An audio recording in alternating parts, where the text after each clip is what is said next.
자, 이런 시간에 같이 3회 문제 풀어볼게요. 2013년 3회. 자, 41번부터 가도록 하겠습니다. 자, 41번 보시면 단락전류 물어보고 있어요. 1차 단락전류. 거기다 밑줄 하나 그으시고요. 단상변압계도 밑줄 하나 고르면 좋겠네. 자, 75kVA 6200V. 단상변압기 퍼센트 임피던스가 4%래요. 우리 그 단락전류 구하는 공식이 있는데 잠깐 한번 보도록 합시다. 우리 단락전류 공식은 IS는 해가지고 퍼센트 Z분의 100에다가 우리 IN 이렇게 이제 표현을 하는 거죠. 요 공식은 사실 굉장히 중요해요. 왜 그러냐면 우리 필기뿐만 아니라 뭐 실기 쪽에서도 잘 나오는 내용이니까 좀 보셔야 되겠습니다. 요 임피던스를 기본적인 스타일의 문제는 이런 게 나와요. 4% 줬을 때 단락전류는 전격전류의 몇 배냐? 뭐 25배가 된다. 그 다음에 또 5% 줬을 때 몇 배가 됩니까? 20배가 됩니다. 뭐 이런 스타일의 문제들이 이제 시험에 좀 나오고 있고요.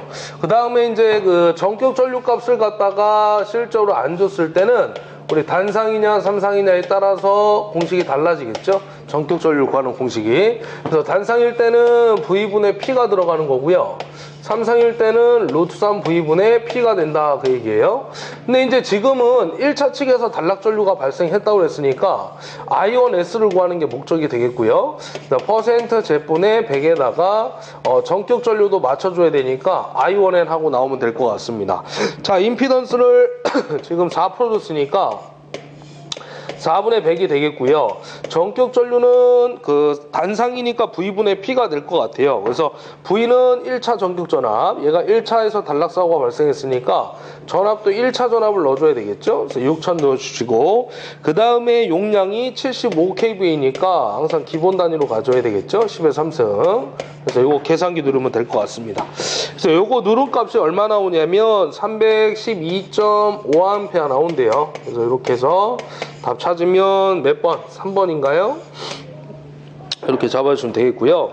42번 문제 가도록 합시다. 42번 문제는 삼상유도 전동기의 공급 전압이 일정하고 주파수가 전격값보다 수프로 감소했대요. 거기다 밑줄 하나 걸으면 되겠죠.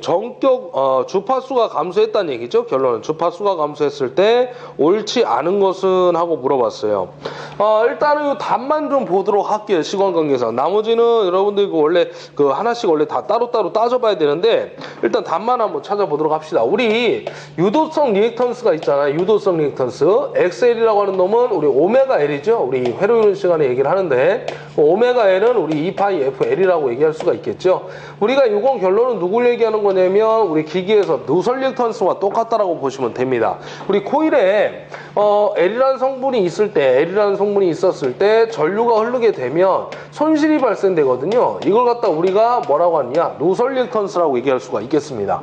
결론은 코일에서 발생하는 손실을 갖다 우리가 누설 리액턴스라고 얘기를 하는 거거든요. 그러면 XL은 결론은 오메가 L이고 2파이 FL이라고 따질 수가 있는데 주파수가 감소했단 말이에요. 그러면 유도성 리액턴스 그 다음에 XL, 오메가 L 다 감소가 되더란 얘기죠. 그래서 누설 리액턴스가 증가가 아니라 감소한다라고 해야 됩니다. 그래서 답은 2번으로 잡아주시면 되겠죠. 자, 밑에다 43번 문제 가도록 할게요. 이 새끼 또 나왔죠? 제가 분명히 앞에서도 얘기했지만 시험에 잘 출제가 된다고 말씀드렸던 거예요. 그러니까 제가 말씀드리는 부분들은 제가 뭐 그냥 얘기하는 게 아니라 분명히 문제를 갖다가 제가 관련도 문제를 어느 정도 다 분석을 해놨기 때문에 시험에 얘가 잘 나왔는지 안 나왔는지 제가 알 수가 있어요. 그래서 잘 나오는 것들은 제가 분명히 이렇게 말씀을 드리는 겁니다. 그러니까 제가 말씀드리는 거는 믿고 따라오셔야 돼요. 잘 나왔던 것들이기 때문에 제가 그냥 뭐 아무 생각 없이 얘기하는 게 아니란 얘기죠.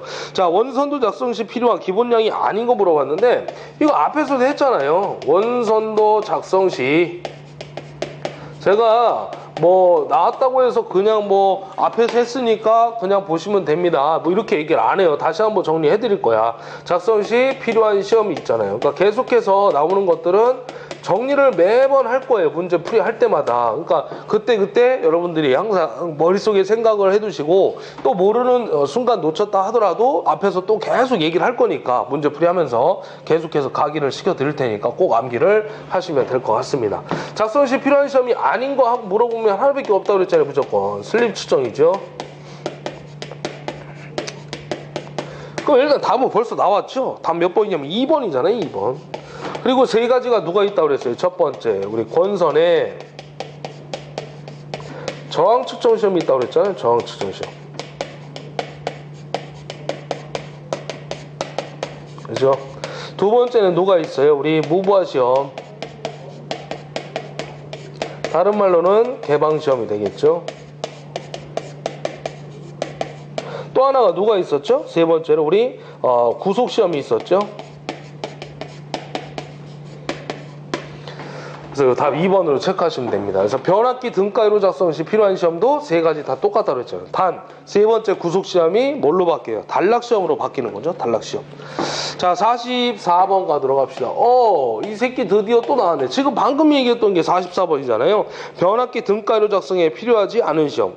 그래서 우리가 뭐예요? 다 똑같은데 요 놈만 바뀐다고 그랬죠? 변압기 쪽에서. 뭘로 바뀐다고 그랬어요? 제가 단락 시험으로 바뀐다고 그랬잖아. 단락 시험. 변압기 쪽에서. 변압기 등가위로 작성 시 필요한 시험에서. 그래서 세 가지인데 지금은 필요하지 않은 거니까 반환부하 시험 3번이 되겠죠. 요거는 우리 반환부하법이라는 거는 온도 시험이었잖아요. 온도 시험 3번으로 보시고요. 45번 가도록 합시다. 단상반파 정류로 직류전압 50V를 얻으려고 한다. 최대 역전압 물어봤네요. PIV가. 우리 앞에서 아마 다 정리했던 건데 다시 한번 보도록 합시다. 항상 그래서 14년도부터 쭉 오셔야 됩니다. 제가 매번 말씀드리지만 우리 단상반파 정류기 쪽에 나오는 얘기인데 단상 전파일 때 우리 그 정류회로잖아요. 자, 우리 PIV는 어떻게 되는 거예요? 우리 반파는 루트 2의 2인데 전파는 무조건 2배 해주라고 그랬죠? 2 루트 2의 2가 되겠습니다. 그래서 이게 이제 우리 첨도 역전압이라고 하는 거죠. 피크 인버스 볼테이지, 첨도 역전압. 이렇게 얘기를 하는 건데요. 전류가 그 부하 측에서 전원 측, 전류가 역방향으로 흘렀을 때 발생되는 전압의 크기를 따지는 게 우리 첨도 역전압이 되는 겁니다. 여기 2가 없으면 반파예요. 2가 이제 2배가 들어가면 전파가 되는 거고. 자, 그러면 지금 문제 조건에 직류전압을 줬으니까 요거 2는 우리 교류값이라고 그랬죠. 교류, 실효값. 항상 우리 사용되는 실효값, 실제 사용하는. 그러면 2D는 얼마예요? 2D. 전파에서는 0.9의 2가 되는 거죠. 반파는 0.45의 2가 되는 거고. 그래서 요거는 직류고 여기 오른쪽에 있는 게 교류인데 우리는 교류를 지금 구해야 되잖아요. 위에다 집어 넣어야 되니까. 그래서 0.9분의 2D가 되는 거죠. 2D가 50V가 되겠습니다. 직류전압. 그래서 요거를 구하면은 111이 나와요. 111V. 그래서 여기다가 2 루트 2에다가 곱하기 111을 해서 계산기 두들기면 157V 정도가 나오네요. 157V. 아, 요게 지금 보니까는 잘못했네, 제가. 지금 반파죠, 반파. 요거 반파예요, 반파. 잘못 썼어요. 그럼 요거 2도 빼줘야 되겠죠? 여기도 0.45가 되겠네. 지금 잘못 풀었네요, 제가. 자, 우리 다시 한번 봅시다. 다시 한번 볼게요. 제가 문제를 잘못 봤는데 지금 반파예요, 반파. 단상 반파. 반파는 PIV가 어떻게 되는 거예요? PIV가 루트 2의 2가 되겠죠?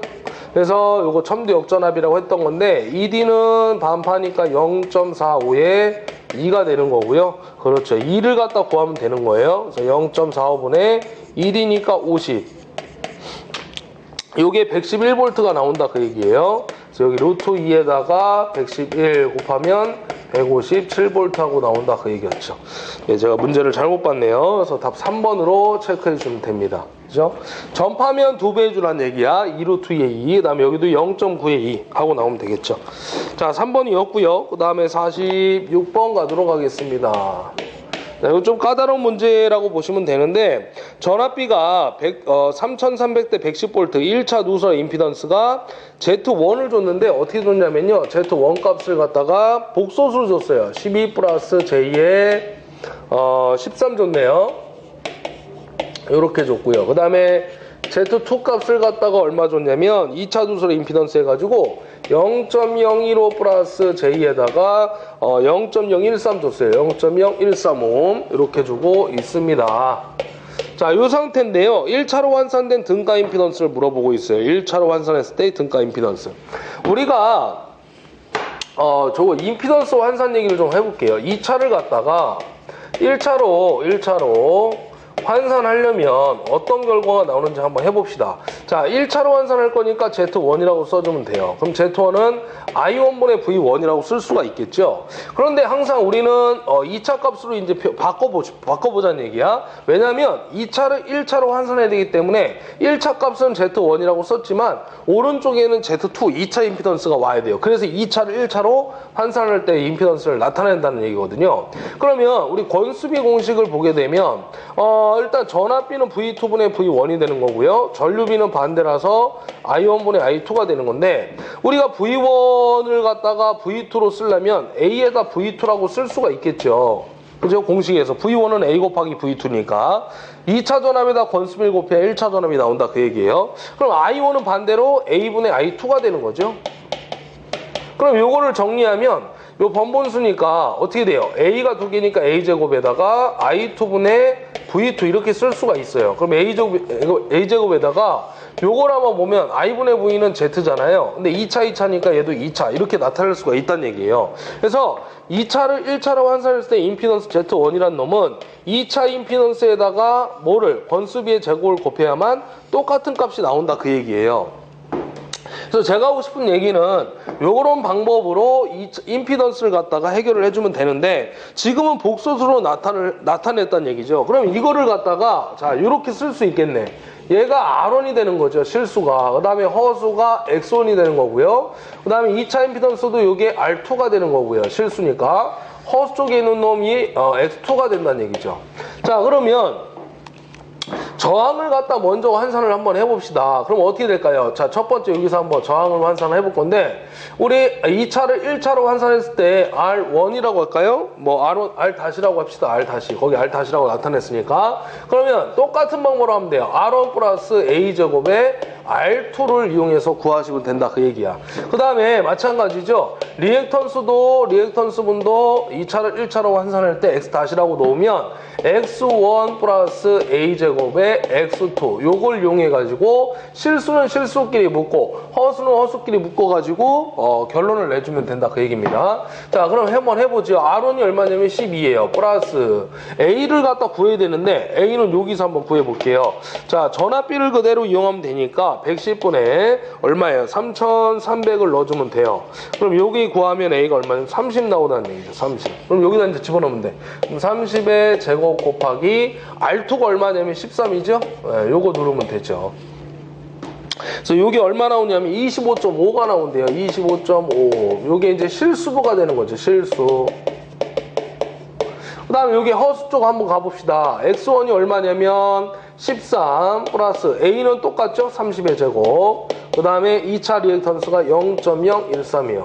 요거 계산기 누르면 얼마 나오냐면요. 24.7 나와요. 24.7. 그래서 요거 24.75 하고 나타내면 되죠. 요게 누구 얘기하는 거야? 허수 쪽이 되는 거죠. 허수. 그럼 이게 실수부고 이게 허수부니까 자 임피던스 Z-라고 할게요. 2차로 1차로 환산할 때 임피던스. 그러면 자 실수에 25.5 플러스 허수니까 J가 들어가야 되겠죠. 위상이 존재한다 그 얘기예요. 24.75 하고 나타내주면 되겠죠. 그래서 요게 답이 되는 거죠. 요게. 그래서 환산을 해가지고 잡아주면 되겠더라. 환산하는 방법은 똑같다는 얘기예요. 그러니까 저항도 이렇게 나온다는 얘기죠. A제곱에 R2가 나온다 그 얘기고요. 리액턴스도 마찬가지야. A제곱에 X2 하고 나오는 거예요. 그래서 우리가 실제 합성 임피던스를 구하게 되면 Z1 플러스 A제곱에 Z2로 표현이 되는 거고요. 그 다음에 R0도 마찬가지야. R1 플러스 A제곱에 R2로 나온다 그 얘기고요. 리액턴스도 마찬가지예요. X1 더하기 A제곱에 X2로 나온다 그 얘기예요. 1차로 환산했을 때 이제 합성 그 값들이 이렇게 나온다 그 얘기입니다. 그래서 우리가 이렇게 표현을 한 거죠 지금. 그러니까 여기 A제곱의 R2, A제곱의 X2가 여기에서 이렇게 해서 나오겠다 그거예요. 합성으로 따졌을 때 1차로 환산했을 때 1차 조건에서 합성을 하겠다는 얘기겠죠. 그래서 요거 답으로 찾으시면 됩니다. 그래서 몇 번이냐면 1번인데 지금 교재 보면 거기가 오타지요. 오타. 맨 마지막에 여기 해가지고 Z 다시는 해가지고 R 다시 더하기 J X 다시 했는데 26.8이 25.84가 아니라 25.5, 24.7로 잡아줘야 되겠죠. 위에서는 제대로 써놨는데 밑에서 마지막 결론이 지금 잘못 써놨네요. 그래서 답은 1번입니다. 1번. 네, 요걸로 수정을 하시면 돼요. 47번 가도록 합시다. 뭐 잘 나오진 않아요. 솔직히 46번 같은 것들은. 47번 문제는 용량이 2kV이고 3000의 100V 단상 변압기를 단권 변압기 나왔어요. 단권 변압기. 승합기로 사용했을 때 1차 측에 3000V를 가할 경우에 부하 용량을 물어봤죠. 부하 용량. 자, 한번 구해보도록 합시다. 우리 단권 변압기 나왔을 때 우리 항상 승합용 변압기라고 얘기를 했던 거고요. 우리 부하 용량분의 자기 용량을 구하는 공식이 있었죠. 그러니까 V결선이나 델타결선 아무 조건이 없을 때는 우리 항상 기본으로 들어가면 돼요. 기본. 부하 용량분의 자기 용량. 그래서 VH분의 VH-VL이 되는 거죠. 그래서 지금 물어본 거는 부하 용량 물어봤잖아요. 아버지 용량 물어봤잖아요. 얘가 항상 더 크다고 했죠?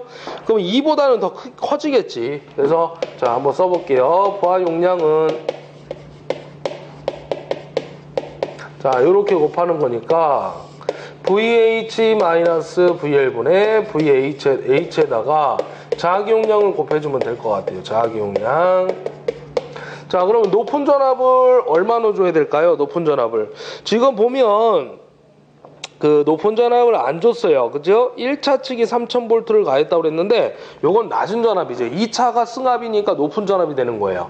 그러면 높은 전압을 요걸 안 줬을 경우에 구하는 공식이 있어요. 어떻게 하냐면 1 플러스 A분의 1에다가 VL, 낮은 전압을 곱해주면 돼요. 요 A가 권수비를 얘기하는 겁니다. 그러면 1 플러스 A분의 1이니까 얼마예요, A가? A는 어떻게 구하면 되냐면 자, A란 놈은요. 권수비 전압비를 이용하면 돼요. 전압비. 그러면 앞쪽에 3000에 100 줬잖아요. 그럼 100분의 3000 해가지고 잡으면 돼요. 그래서 공중에 날리니까 30 나오죠. 그래서 30 넣고 낮은 전압은 1차 측 3000V를 잡아주면 되겠습니다. 요거 가면 3100이 나오거든요. 그래서 이게 승합후, 이게 승합전 이렇게 되는 겁니다. 그러면 승합후니까 3100 빼기 승합전 낮은 전압 3000 다시 3100 곱하기 자기 용량이 얼마예요? 2예요. 2. 이 자기 용량을 우리가 변압기 용량, 등가 용량 이렇게 얘기하거든요. 그래서 요거 구하면 62kVA 하고 나옵니다. 그래서 이거 답은 4번 되겠죠. 4번 이렇게 구하시면 돼. 자, 그 다음에 48번 문제예요. 48번. 47번에서 요거 해설이 지금 안 달려 있는데요. 요렇게 구하는 겁니다. 높은 전압 안 줬을 때 요거. 자, 이렇게 해서 보시면 돼요. 48번. 두 대의 동기 발전기가 병렬 운전하고 있을 때 동기화 전류가 흐르고 있대요. 그때 어떤 차가 발생해서 동기화 전류가 흐르냐고 물어보고 있는 건데, 자, 우리 동기 발전기의 병렬 운전 조건에 대해서 얘기를 하고 넘어갈게요. 앞쪽에서도 한번 얘기를 했었고요. 다시 한번 정리를 하는 겁니다. 자, 일단 우리 동기발전기의 병렬 운전 조건이 아닌 것은 하고 물어보면 세 가지가 있다고 그랬죠. 용량하고 출력하고 또 하나가 누구예요? 우리 회전수가 되는 거예요. 회전수. 이렇게 기억하시고. 우리 항상 외울 땐 키위주고파 외우라고 했죠. 키위주고파. 실계도 나온다. 기전력의 크기가 같아야 되죠? 크기가 같을 거. 크기가 같지 않으면 뭐가 발생한다고 그랬어요, 우리? 요거 꼭 기억해야 돼. 요거 동기발전기의 병렬 운전 조건 잘 나와요. 무효순환 전류가 흐른다고 그랬죠? 무효순환 전류가 발생하더라. 다른 말로 뭐라고 했어요? 무효 횡류라고도 불렀죠. 횡류. 자, 그래서 순환전류의 크기 공식은 어떻게 된다고 했던 거야? EZS분의 2라고 했던 거죠. 요 2를 우리는 무슨 차? 그렇죠. 기전력의 차라고 했던 거예요. 기전력의 차. 그래서 이 크기가 같지 않는 이유는 뭐냐? 여자 전류가 변했다라는 얘기도 기억하시라고 그랬죠. 여자 전류의 변화 때문에 차가 발생이 돼서 무효순환전류가 흐르는 것이다. 두 번째는 기전력이 뭐예요? 위상, 키 위상이 같아야 된다. 그래서 같지 않으면 이번엔 뭐 유효순환전류가 흐르는 거죠. 유효순환전류 발생하더라.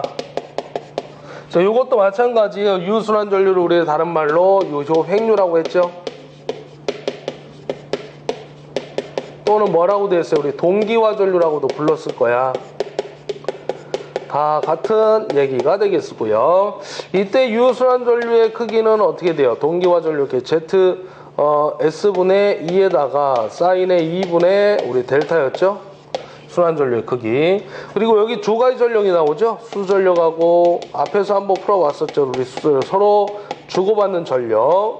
그래서 뭐 A 발전기에서 B 발전기에 공급되는 전력 해가지고 나오는 거죠. 2ZS분의 2의 제곱에 사인의 델타가 되고요.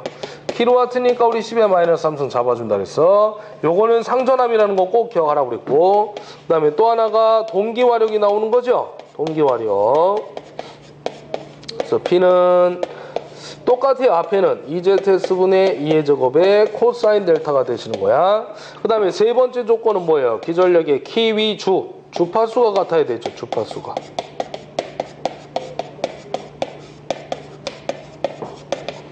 같지 않으면 뭐가 발생하는 거예요? 난조가 발생이 돼요. 그래서 우리가 방지법 설치하는 게 뭐예요? 무슨 건선? 제동건선 설치한다고 그랬죠? 그 다음에 네 번째 우리 파형, 키위 주고 파형이 같아야 되죠? 그다음 마지막 다섯 번째는 뭐예요? 상회전 방향이 일체되더라.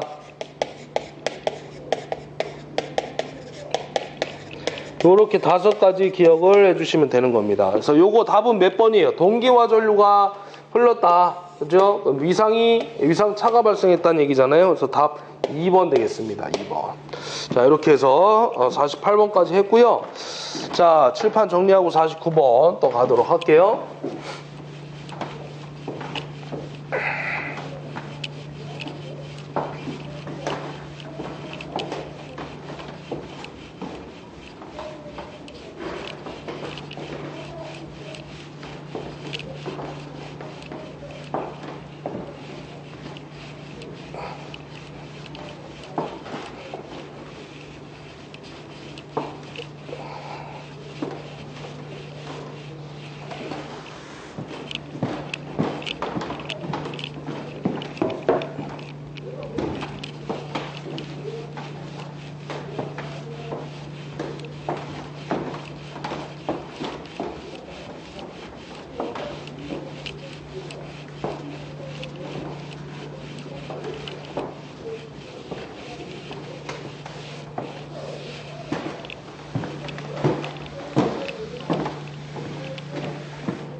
자, 49번 가도록 하겠습니다. 자, 49번 보시면 삼상동기발전기의 전기자 권선을 Y결선으로 하는 이유 중 델타 결선과 비교했을 때 장점이 아닌 거 물어봤는데 우리 요거는 델타 결선과 비교했을 때 장점이 아닌 거 하고 밑줄 긋고요. 우리 답이 하나밖에 없어요. 이거 답이라고 쓰셔도 돼요. 출력을 더욱 증대할 수 있다. 이게 답이 되겠습니다. 왜 그러냐면 우리 Y결선을 하든 델타 결선을 하든요. 출력값은 항상 똑같아요. 한 대 용량이 몇 배야? 3배가 되는 거예요. 델타도 우리 한 대 용량이 3배예요. V결선은 루트 3배가 되는 거죠. 그래서 출력을 뭐 Y결선 한다고 해서 더 커지고 델타 결선이 작아지고 이런 건 없어요. 똑같아, 출력값이. 그래서 1번이 답이 되는 거예요. 코로나 현상이 적다. 맞는 거죠, 다. 왜냐면 그 Y결선은 상전압이 성간보다 루트 3배 작아지기 때문에 코로나 현상 방지되고요. 그 다음에 순환전류가 흐르지 않는다. 뭐 이런 얘기들 맞는 얘기입니다. Y결선은 순환전류 흐르지 않겠죠. 그 다음에 이상전압 방지 대책이 용이하다. 왜? 중성점을 갖다 접지할 수 있잖아요. 그래서 다 맞는 얘기인데 1번은 뭐 더욱 더 증대될 수 있는 게 아니라 똑같다는 얘기죠. 출력값이. 자, 50번 가도록 하겠습니다. 단자 전압이 100V고요. 전기자 전류가 10A, 전기자 저항이 1옴, 회전수가 1800rpm으로 전부와 운전하고 있는 징전동기의 토크 물어봤네요. 단위가 kgm죠. 지금 보면 그 토크에 대한 계산 문제가 상당히 많이 출제가 되고 있는데 유도기하고 그다음에 직류기 쪽에서 토크 공식이 계속 나오고 있어요. 계산 문제가. 근데 대부분 공식은 이거밖에 안 나오죠. 거의 토크가. 뭐예요? kgm로 나오면 무조건 제가 말씀드렸던 게 0.97로 나오는 공식 있잖아요. 거의 대부분 그게 출제가 된다고 보시면 돼요. 자, 그래서 지금도 마찬가지란 얘기죠. 0.975에다가 n분의 p라고 잡아주시면 되는 겁니다. 자, 이렇게 잡은 상태에서 지금 물어보고 있는 건 토크 물어봤는데 요거를 다시 쓰게 되면 이렇게 쓸 수 있죠. 0.975에다가 n분의 p라는 놈은 vi 대신에 2의 ia로 바꿔 써주면 되겠죠. 우리는 v 대신에 2 기전력이 들어가야 되니까. 그리고 전류 대신에 전기자 전류에 의해서 그 기전력이 발생되는 거죠. 전기자 쪽에서. 그래서 이렇게 잡아주시면 돼요. 그럼 0.975에다가 자, n이 얼마 줬냐면은 n이 얼마예요? n이 지금 회전수 1800 줬고요. 그 다음에 기전력을 줬나요? 기전력 안 줬네. 그럼 기전력 구해야 되겠죠? V-IA의 RA로 잡아주시면 됩니다. 전동기이기 때문에 발전기는 플러스가 되는 거고 전동기 마이너스잖아요. 그럼 V가 지금 얼마냐면 100이래요. 100. 그리고 전기자 전류가 10이고요. 전기자 저항이 1옴. 그러면 100에서 10을 뺀 나머지 90V가 되겠죠. 그래서 이거 사실은 그대로 집어넣어도 돼요. 여기다가 V-IA, RA 집어넣고 IA 곱해도 되죠. 일단 구했으니까 90 곱하기 전기자 전류 다시 10A 잡아주면 됩니다. 이거 계산하면 0.49 kg/m 나오겠죠. 그래서 답은 2번입니다. 2번. 그 다음에 51번 가도록 합시다. 자, 동기발전기의 자기여자 방지법이 아닌 거 물어봤는데, 자, 우리 자기여자 방지법, 발전기, 우리 동기발전기 자기여자 현상이라는 게 있어요. 그게 뭐냐면, 우리 발전기 쪽에서 진상전류가 흘렀을 때 증자작용이 발생되죠. 진상전류가 흐르면. 그 C값 때문에 발생되는 건데, 그 증자작용에서 전압이 상승되고 정상전압까지 올라가는 현상을 우리 발전기의 자기여자라고 얘기를 하는 거죠.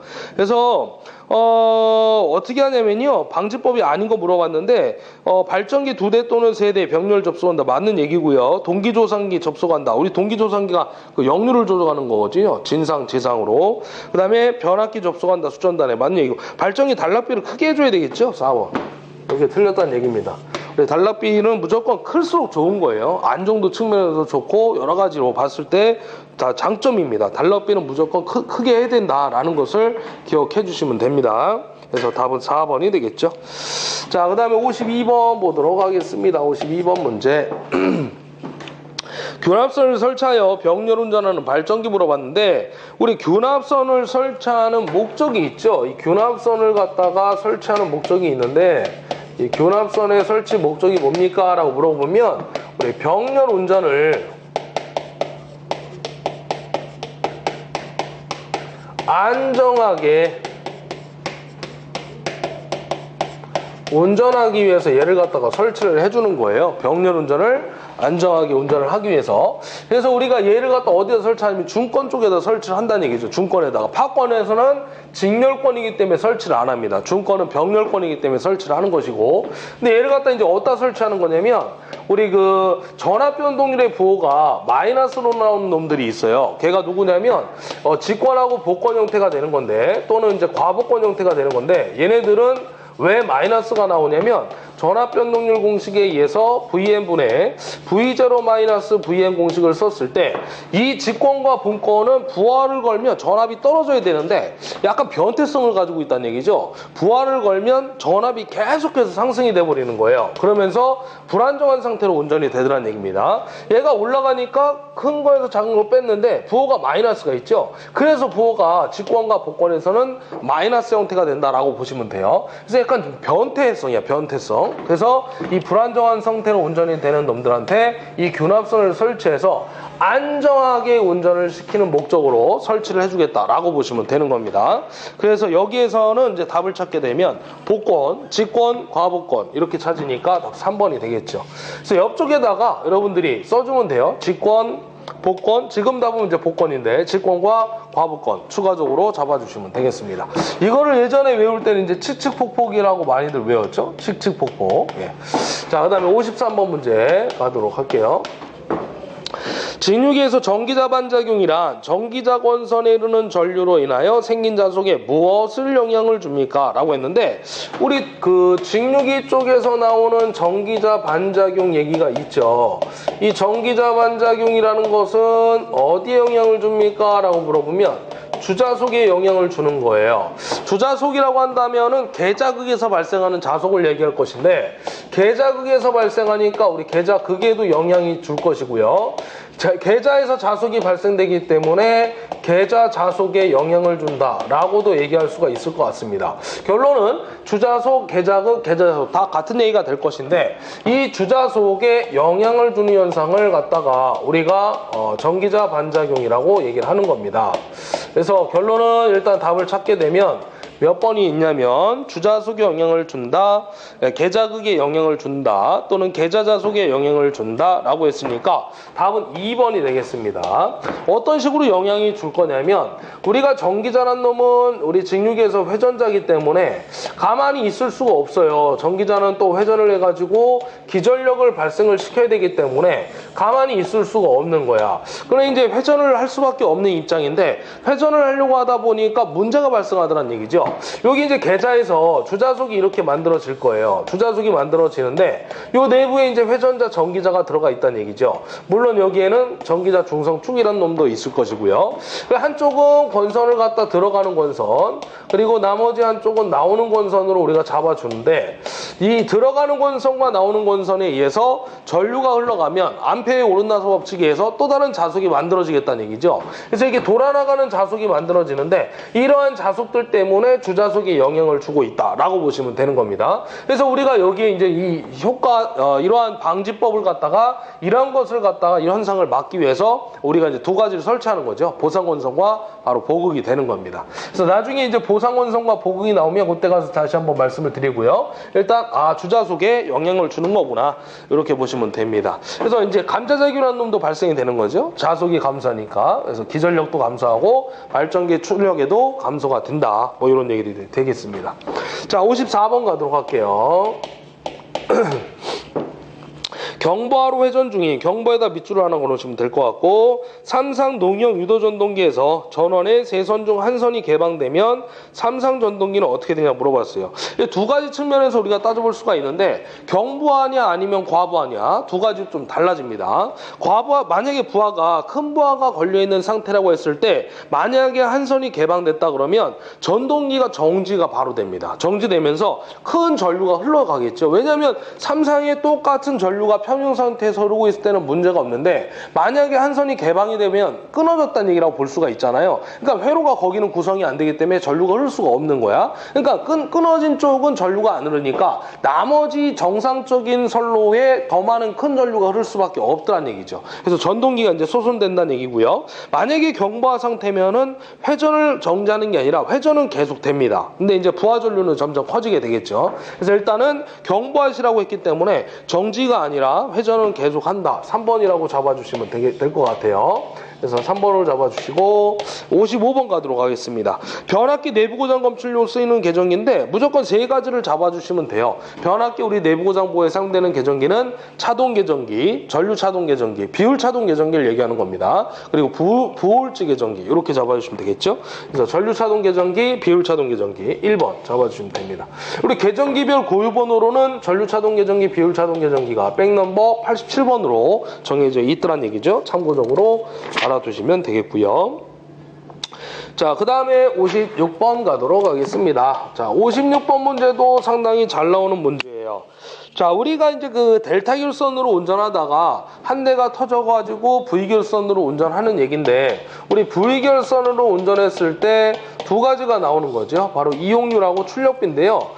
지금 우리 기출 문제를 풀어보면서 이 두 가지 다 시험에 출제가 되지만, 풀어봤을 때 제가 봤을 때는 이 출력비가 시험에는 더 잘 나오고 있어요. 이용률보다는. 그래서 둘 다 외워야 되는데 출력비가 좀 더 잘 나오고 있는 것 같습니다. 우리 이용률이라는 건 뭐예요? 실제 이제 V결선은 변압기가 한 대, 두 대밖에 없잖아요. 그래서 두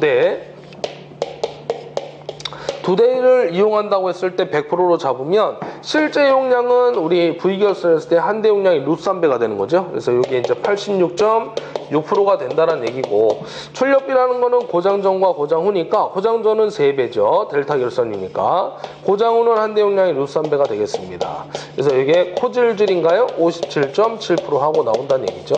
그래서 지금은 마찬가지로 고장 전과 고장 후 출력비를 얘기했으니까 57.7% 4번으로 체크해 주시면 됩니다.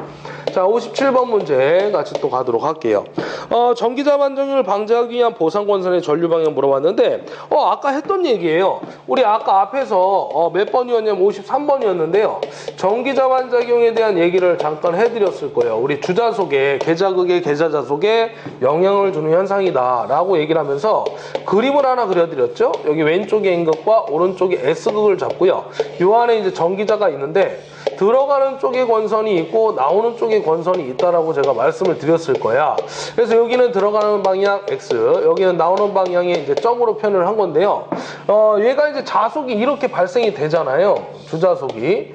그러면 여기 돌아나가는 자속에 의해서 자속이 감소하죠. 그래서 어떻게 하냐면 여기에다가요 보상권선을 갖다 설치해 주는 거죠. 이 계자극에다가 홈을 파가지고 코일을 갖다 감아 집어넣는데, 요 돌아나가는 자속을 없애야 될 거니까 반대 방향으로 감아주는 겁니다. 점으로. 그래서 또 하나는 이 그 보상권선의 전류 방향이 어떻게 돼요? 나오는 방향이니까 암페 오른나서부처에서 이 방향으로 자력선이 하나 만들어질 거예요. 그래서 이 노란 놈과 돌아나가는 자속이 서로 상쇄가 되면서 우리한테 필요한 주자속만 남게 되겠더라라는 얘기입니다. 그래서 요 놈을 갖다 우리가 뭐라고 하냐면 보상권선이라고 얘기를 하는 거죠.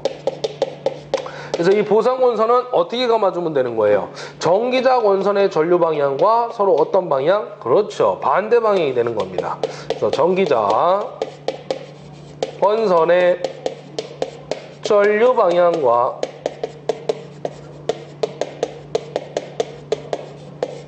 반대, 이렇게 여러분들이 기억을 해주면 되겠죠. 그래서 우리 보상권선은 몸반대, 정반대라고 외우면 되겠습니다.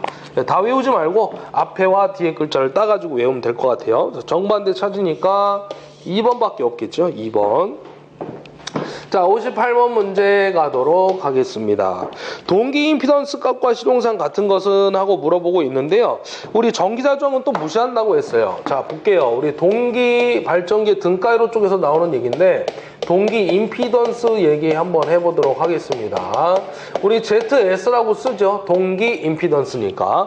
동기 발전기 내부에 등가이로를 보게 되면 R과 X 성분, 그리고 벡터 합의 크기인 임피던스가 존재하는데, 여기서 얘기하는 거는 임피던스는 우리 동기 발전기 내부에 존재하는 동기 임피던스, 벡터 합의 크기를 따져주겠다라는 겁니다. 그래서 우리 임피던스 내부에는 전기자정이라는 성질과 그 다음에 허수 쪽에 동기 리액턴스라는 성분이 들어가 있는데요. 이 저항값은 대단히 작기 때문에 무시를 한다는 얘기예요. 따라서 동기 임피던스의 값은 누구와 같다는 얘기입니까? 동기 리액턴스와 같다. 그 얘기를 하고 있는 거죠. 보통 이제 일반적으로 우리가 수식으로 들어가게 되면 계산 문제 쪽에 들어갔을 때 전기자 저항값을 갖다 0.1옴이라고 주면 동기 리액턴스는 거의 10옴을 주거든요. 그러니까 10이란 크기에 대해서 0.1은 거의 코딱지만한 크기 때문에 얘를 갖다 무시를 해버린다는 얘기죠. 그래서 얘를 무시했을 때 동기 임피던스는 동기 리액턴스와 같은 거구나 라고 얘기해도 무관하겠더라 라는 얘기죠. 그래서 여기서는 답을 갖다 찾으실 때 2번으로 체크를 해주시면 되겠습니다. 여기서 이제 추가적으로 제가 얘기를 하게 되면 뭐냐면 이 동기 리액턴스 안에는 두 가지 성분이 들어가 있죠. XA와 XL 성분이 들어가 있습니다. 여기서 이제 말하는 XA라는 성분은 동기, 전기자 반작용에 의한 리액턴 성분이 되겠고요. XL이라는 놈은 전류가 인가됐을 때 발생되는 손실에 의한 리액턴스, 누설 리액턴스를 얘기하는 것입니다. 그러면 요 값을 갖다가 여기다 집어넣는다고 하면 RA가 살아있다라고 했을 때, 무시를 안 한다고 봤을 때 RA 플러스 J에다가 XA 플러스 XL이라고 잡을 수도 있겠고요. 실제 요놈의 합의 크기를 구해봐라 그러면 루트에 RA제곱 플러스 XA 플러스 XL 전체의 제곱, 이렇게도 이제 표현이 되겠더란 얘기죠. 그래서 이제 여기서 얘기하고 싶은 얘기는 뭐냐면 시험 문제로 봤을 때 동기 임피던스와 동기 리액턴스는 같다라는 얘기, 지금 답이 바로 2번이었는데 추가적으로 얘기하고 싶은 거는 복소수로 이제 표현했을 때 요 공식하고요. 합의 실제의 피타고라스 정리에 의해서 합의 크기로 이제 구했을 때 얘기, 이 두 가지 추가적으로 공식이 출제되고 있다라고 말씀을 드리고 싶습니다. 그래서 이제 요거를 갖다 설명을 해드리는 거예요. 추가로 같이 보시라는 얘기예요. 자, 이어서 59번 문제 가도록 하겠습니다. 59번 문제는 전기자 전류를 물어봤는데 토크를 줬죠. 킬로그램 메타 또 나왔어요. 그죠? 분권 전동기라고 그랬고, 자, 그러면 요거를 한번 같이 또 풀어봐야 되겠네요. 다행히 지금은 역기 전력을 줬어요. 이 값을. 안 줬을 때는 V-IA-RA로 계산을 해주면 되는 겁니다. 자, 그러면 이제 킬로그램 메타에 대한 토크 공식은 하나밖에 없다. 0.975 n분의 P가 되겠습니다. 이때 이 P 값을 바꾸면 이에다가 전기자 전류 IA 값을 곱해주면 된다고 했던 거죠. 이 IA 값을 갖다가 이항을 해주면 되겠습니다. 그럼 IA는 어떻게 될까요? 0.975 곱하기 2분의 토크에다가 회전수 N을 갖다 곱해주면 되겠습니다. 그럼 0.975에다가 기전력이 얼마 줬냐면 문제 조건에 제시한 100V 넣어주시면 되고요. 토크 값은 얼마냐면 16.3kg 메타, 그 다음에 회전수 N 값을 1200rpm 잡아주시면 될 것 같아요. 그래서 요거를 계산한 값은 약 얼마? 200A 정도가 발생이 되겠습니다. 그래서 답은 4번으로 체크해 주시면 되겠네요. 자, 이렇게 해서 한번 봤고요. 그다음 마지막 60번 문제 여기 쪽에서 한번 잡아드리도록 할게요. 분권 전동기의 운전 중 계좌 저항기의 저항을 증가하면 속도는 어떻게 됩니까? 물어봤는데 우리 이러한 속도가 회전수가 어떻게 되냐 물어보면요. 회전수 공식이 있죠. 제가 대문자로 한번 잡아볼게요. 왜 그러냐면 우리 소문자에 대한 회전수 값은 안 물어봐요. 다 대문자이기 때문에 회전수의 값을 갖다가 대문자로 잡아드리도록 하겠습니다.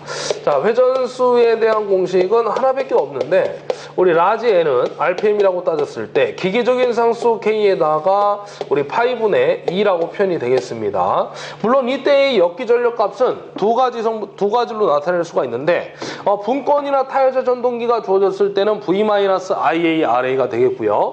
직권 전동기가 됐을 때는 V-IA의 RA 플러스 RS가 되시는 거야. 직렬로 연결되어 있기 때문에 대부분 시험 문제에서는 회전수를 물어볼 때는 직권 전동기를 물어봅니다. 대부분. 왜 그러냐면 직권 전동기에서는 계좌와 전기자가 직렬 상태이기 때문에 IA, IS, I와 파이가 같다라는 거죠. 그래서 여기 있는 파이를 안 줬을 때 부하 전류가 10A다 또는 20A다 그러면 파이 값도 20이고요. 10 또는 20이고 전기자 전류 값도 10 또는 20이 되겠다는 얘기입니다. 즉 부하 전류 값이 자속 파이가 되고 전기자 전류 값이 되겠다는 얘기예요.